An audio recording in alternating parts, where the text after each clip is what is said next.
Let's talk about your role as a producer. First of all, how do you define a producer? First hired, last fired. What's your other definition?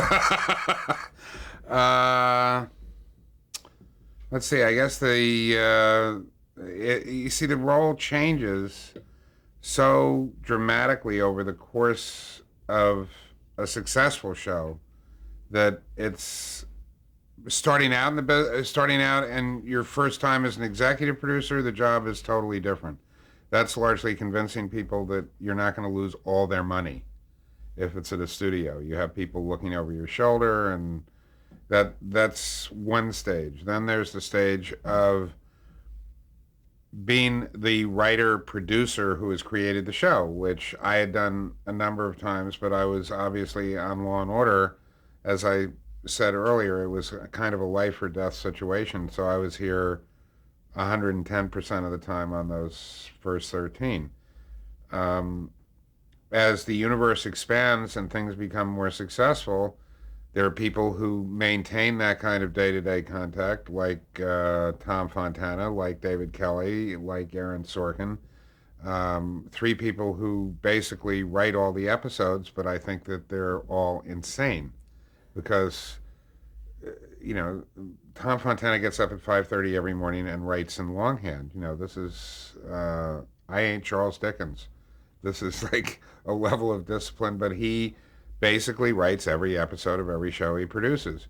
We have different goals in mind, and Tom has never really been interested in having multiple shows on at once because he loves the writing process. I love the creative process, and I like seeing them on the air, and I like winning probably more than Tom does. David is as competitive as anybody who's ever been in the business, and how he can write. He went from one show to writing two shows completely, which proves he's crazy. Aaron is, Aaron, he does the same thing. I think what I do best as a producer is I hire obsessive people. I hire a lot of people that are willing to work as hard as they do, which is, to me, in with my head, much more productive because I'd rather be going from problem to problem rather than working the same problem for days at a time all the way through to the end. That's just personality structure. Um, I also, luckily, because Law and Order has been, in a sense, more like MTM in terms of fostering and bringing people along, I'm also the beneficiary of the show having stayed on this long and having had incredibly good writers mature under that system, like Renee Balsay, like Michael Chernichen. Um, Whalen was there long before I was doing this stuff, so you have the advantage of somebody who has seen everything 7 times. Um, those people are, to me, along with Neil Baer, who, Neil, you talk about obsessive people. Neil Baer graduated from Harvard Medical School while he was on ER. This is a level of of work ethic that almost nobody has anymore. But you have people who I honestly think these are the four that I've mentioned are the best four showrunners in the business, bar none. I don't know anybody who's any better. Uh, you get people like that, they attract other people. Arthur Forney, who's head of Post, has been here for 14 years. You develop, again, that shorthand and that ability to communicate very quickly with people who have mutual levels of creative compatibility, if you will. But talk about obsessive people. I mean, we produced 166, 79, over about 100 hours of television last year. Arthur saw every single episode about 15 times because he's the one giving the editing notes. Uh, it's difficult to replace people like this. That, in a horrible sense, it maybe, which would not make many of the actors jump up and down, but realistically, it's harder to replace showrunners and people like Arthur Forney or Peter Jankowski, who is the president of the company, the chief operating officer, and is here every day at 8:45 and leaves at 8 o'clock at night. You can't get people to do that job that competently, no matter what you're willing to pay them. There are very few people who can do it. So um, I think that's what I do best as a producer, is finding those people. Cameron? Okay, great. Right. So specifically, when did you start easing back in regards to your day-to-day producing duties on Law and Order? Was there a particular time, or was this you? It's sort of I guess that whenever a new show starts up, your focus moves on to the new show, and the spring after Law and Order, I guess, was that Man and Machine, or the follow. I mean, if you look back at the record of the unsuccessful shows, and there were a bunch of those in the early '90s too, that as those shows heat up, you step back. There are no ugly babies. You think every one of them is going to grow up to be a prom queen. Let's go over some of those shows. Oh, I know. But these are your credits. So just anything that comes to mind of significance. Man and Machine. Man and Machine. An interesting concept. Yancey Butler, who then went on to Witchblade about 8 years ago. There were parts of the show that were really good. The idea was that it was a cyborg cop, a female cyborg cop with a live partner, but the cyborgs had evolved to the point where you really couldn't tell them apart. They were educated, they had to go through school and learn how to be a person. The biggest mistake on that show is we set it 10 years in the future. People were driving Hummers. You couldn't. That was a classic. Ooh, we made a wrong decision on the first day. That if it had been done, and it was before, I guess, was that before? No, it was after. I don't know if Terminator was even out yet, but the brilliance of Terminator was that it is set today. You don't have to change the wardrobe. You don't have to think what people are going to be driving. That the science fiction in television is virtually impossible. I mean, it works on Star Trek and things like that are set way in the future. To do contemporary science fiction on planet Earth is really difficult. You have to ignore it. If we had ignored it and said, hey, this is out there now, I don't know if the show would have worked, but it would have worked better. The Human Factor. Human Factor was a very interesting show. John Mankiewicz created it, about medical students. Had rather good people in it, such as, let's see, who was in, well, the most notable member of the cast in retrospect was Eric LaSalle, who played exactly the same type of role he played on ER, and as a matter of fact wore his Human Factor scrubs to the ER audition. So, again, the fatal flaw in that show: don't do a show about medical students, because they are not allowed to do anything. They can't save anybody's life. All they can do is call for a doctor. How many episodes of that? 13. Crime and Punishment in 1993. The original with John Tenney and Rachel Ticotin, which was basically a very naked attempt it was the first attempt at doing, in a sense, a West Coast version of Law and Order.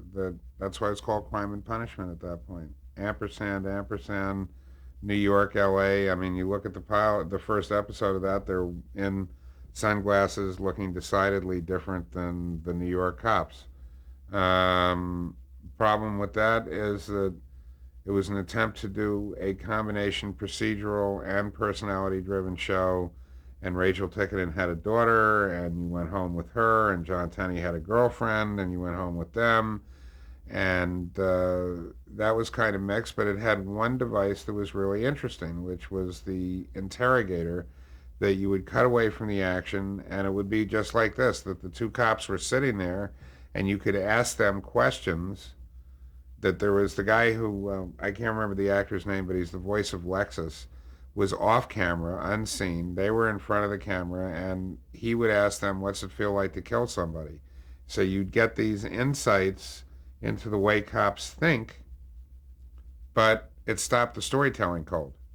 That you get into a sequence and then you go to this cutaway, didn't work. But the idea of getting into what's in cops' heads is evolved to this year's Dragnet, where Ed is using voiceover, doing exactly the same thing that we were attempting to do in Crime and Punishment differently and not as effectively. You had a good run with New York Undercover. Talk about that. New York Undercover, a show that I am still extremely proud of, the only show in the history of broadcast television with minority leads, drama with minority leads, ever to be renewed on commercial television, which is one of the more horrifying statistics in commercial television. What's the concept? Concept was two minority detectives in New York. Malik Yoba, Michael DiLorenzo. It was a really good show, and we got to do. Won 2 NAACP Image Awards as Best Series. It was the best counter programming that Fox ever had by their own admission against Seinfeld.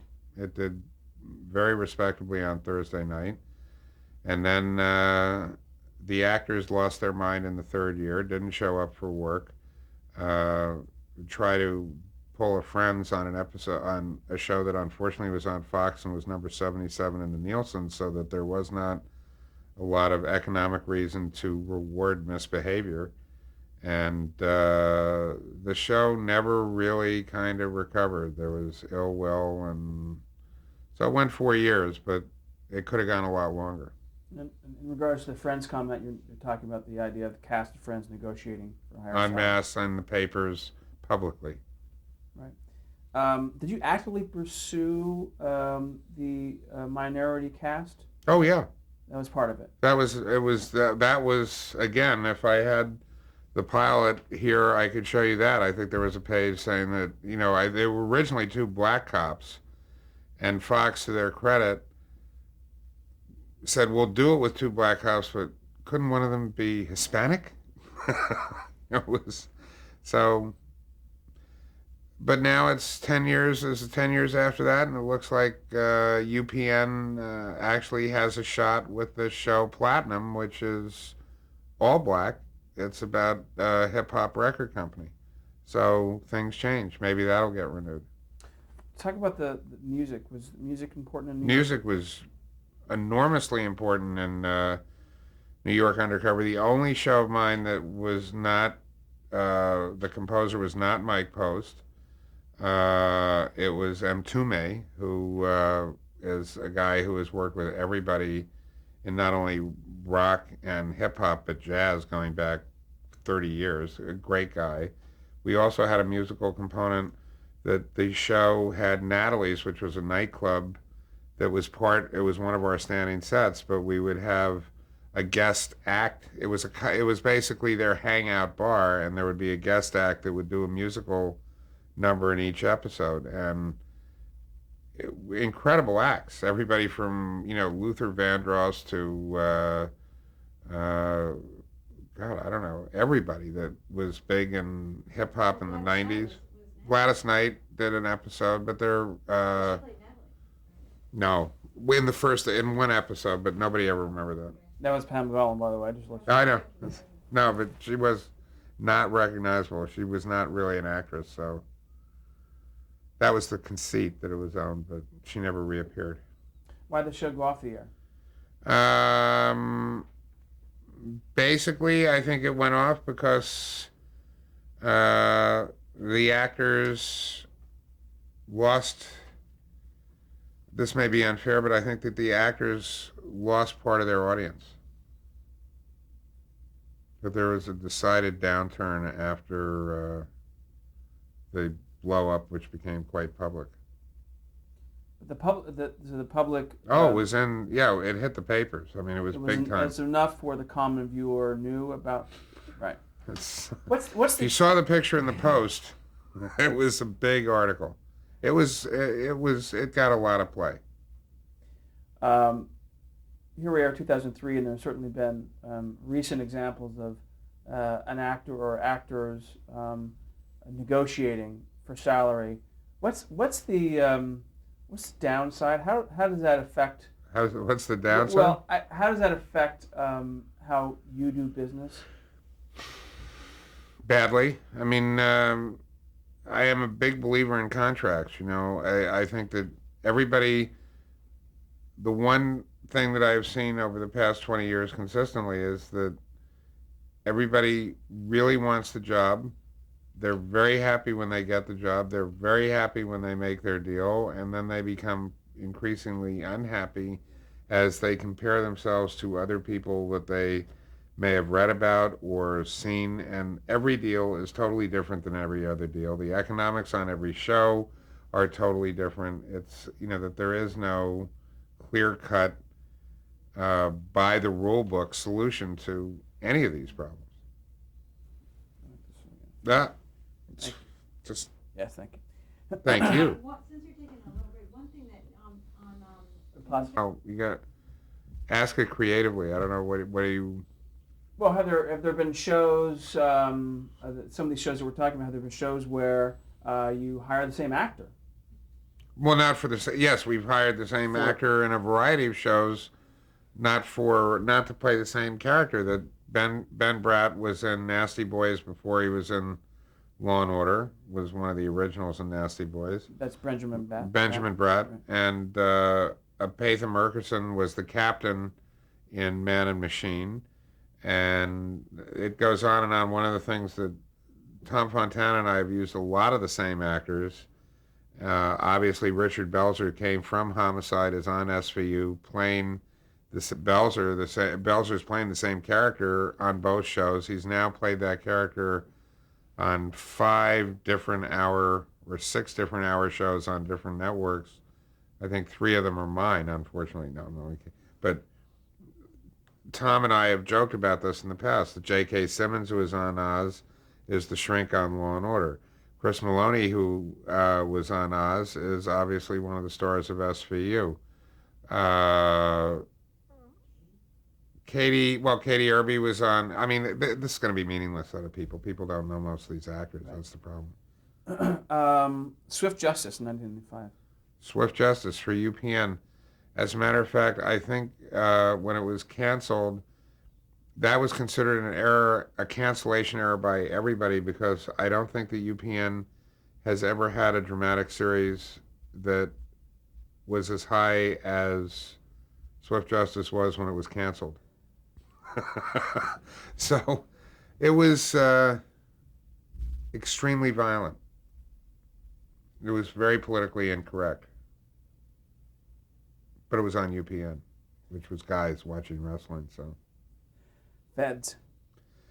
Feds, another show that was very dear to my heart. Blair Brown, incredible cast. Blair Brown played the United States Attorney. It was FBI agents. It was Law and Order in the federal system, basically. It was FBI agents and U.S. attorneys in New York. Regina Taylor, Adrian Pasdar, John Slattery, really good people. I mean, a very, very good show, very topical episodes. A problem at CBS because, for whatever the reason, David Caruso had also been hired at the same time to play a U.S. attorney. So there wasn't really room for 2 U.S. attorney shows on the CBS schedule. But pretty good show. And did you shoot that in widescreen? Yes, we did. We shot it letterboxed, as a matter of fact. As a matter of fact, it was the first show ever to be shot letterboxed. And CBS got a lot of letters objecting. My favorite was, "I paid for my entire television screen. Would you mind filling it?" So much for art in television notes. How many episodes made it to air on Feds? 13, I think. No, we made the whole run. So 13's your lucky number. Oh, everybody's lucky number. Players. Frustration. The pilot was fantastic. Really, really good. Directed by Donald Petrie Jr., a really good director. Ice-T was fabulous in it. Costas Mandylor, Frankie John Hughes. three cons, not hardly an original premise for a show. Three cons who had been gotten out of prison so that they could work for the federal government. Isn't that She Spies? Oh no, that's different. No, that's there are no new ideas. It's all execution. But the fatal mistake on that show was essentially bowing to the studio's wish not to make it in New York because they thought it was too expensive. And there was a big difference with the personalities of the characters and everything else in New York, and then when you transfer them to Los Angeles, it didn't work. You spent an evening at the Television Academy recently, and you mentioned the cost difference between LA and New York, and you said a surprising statistic. Now, as of 2003, it now costs more to shoot the same show in Los Angeles than it does in New York, How which much? is truly, oh, I'd say $100,000 an episode more. Amazing. Amazing. I think you mentioned Daniel Petrie Jr., not Donald. Donald, yeah, Donald. Right, right. They're all Daniel. Yeah, he's the junior. There's Donald. That's his brother. Then there's his father. He's his father's son, whichever the older one is. It's Then Special Victims Unit went on the air in 1999. mm-hmm. Talk about that, how it came about. Well, actually, it came about because of the realization that Law and Order was a brand, which came about because of Exiled, the TV, the MOW, the 2-hour MOW with Chris Noth, reprising his role on Law and Order after he had been shipped off to Staten Island after punching out a city councilman. And we did a 2-hour movie with him, and it was called Exiled. And it was okay. It was a pretty good 2-hour television movie that ended up as number 11 in sweeps because NBC had demanded that we call it Exiled, a Law and Order movie. And lo and behold, it was number 11 the first week of sweeps in November. And most people agreed that if it had been Exiled starring Chris, it would not have been number 11 for the week. That obviously the Law and Order audience had tuned in because it was branded. And as soon as it was branded, because I came out of the television business, the light went on and said, we could do a lot of shows that were called Law and Order. They wouldn't be the same show. And SVU is obviously vastly different than Law and Order. I still think if we had stuck with the original title, it'd be doing even better, which was Sex Crimes, because the reality is, the title testing was terrible and people were very nervous about it, but everybody would watch a show called Sex Crimes. But the reason it wasn't called Sex Crime is Advertiser fear of calling it Sex Crimes.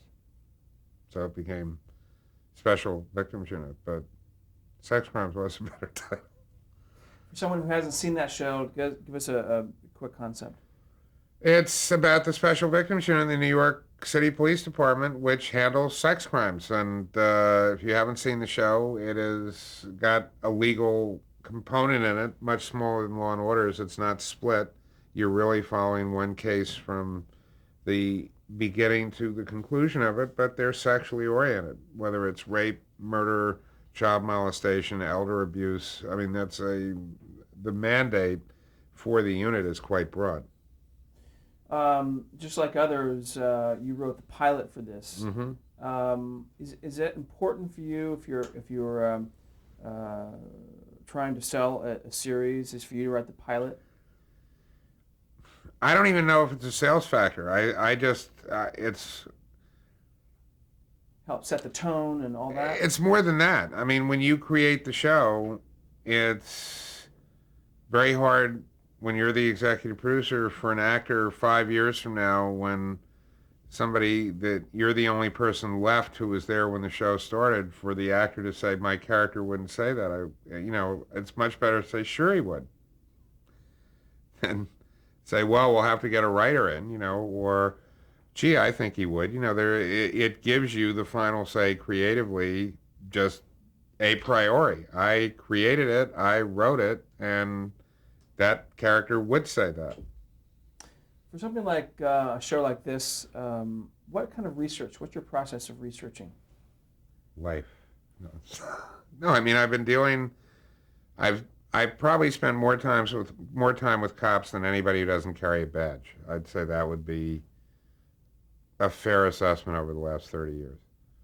Um, and I probably know more criminal law than most lawyers who are not criminal lawyers. But it is life experience. And it is kind of geometric because I've done nothing but cop shows for 20 years. I mean, when you meet people, you meet cops, you meet whether it's Bill Bratton or Ray Kelly or Sheriff Baca. There is a shared interest in putting bad guys away and having cops, shown in a decent light, which 99% of them are people that are doing a job that you can't pay people to do. They're really doing something out of a sense of social awareness or need or whatever, and I am kind of unabashedly pro law enforcement. So that has given me, obviously, access to a lot of people who know a lot about what we're writing about. Why are cop shows and medical shows so successful and continue to be? It's drama. I mean, in drama is conflict, and conflict means that there is something in dispute, and the biggest dispute is life and death. That's the short answer. I mean, that it's the most medical shows and cop shows are the ones that get closest to black and white decisions, black and white life choices. They're comforting for an audience to be given clear-cut choices in a drama. Of the shows that you have on the air right now, what kind of feedback do you get from law enforcement? I mean, is it extraordinarily positive. I mean, the company's had an extraordinary relationship with the New York City Police Department. That last year we made a reality pilot about emergency service that we focused on Truck 3 in Harlem, and half of those people died in the World Trade Center. The guy that had been our lead character in this reality pilot, was a guy named Joey Viggiano, who was the only detective in the SU, had been shot 5 times in the line of duty, had 3 boys, all under 7, and his brother was a firefighter, and his father is the most decorated fireman in the history of the New York Fire Department, and both of the sons died on 9/11. And what we were able to do, because we had all this footage that was now totally useless, Bill Gutentag, who is the executive producer on Crime and Punishment and one of the foremost documentary filmmakers in the world, is in-house, and we turned the footage over to him. Rob Porter had shot the original pilot, then Bill took over this footage, reformed it, bought some other footage from outside people, like the French brothers who did the CBS special, and lo and behold, the picture won an Oscar this year. That, again, is because of the relationships that the company has built up over the years with the New York City Police Department. They don't let people go on emergency service unit trucks and go to actual events and sit in meetings with police officials and everything else. That's come about because of a long-term relationship where they know our aim is very close to theirs. We're not there to do Abner Louima. That's a terrible thing that happened, but that represents 1 or 2 bad apples in a police force of 35,000 people. That's not what our focus is. And our focus not being that means that we do have good relationships, and we should. I mean, we're certainly, I think the show over the last, all 3 shows are probably the best recruiting poster that you could have for being a New York City cop. We'll have to change tapes.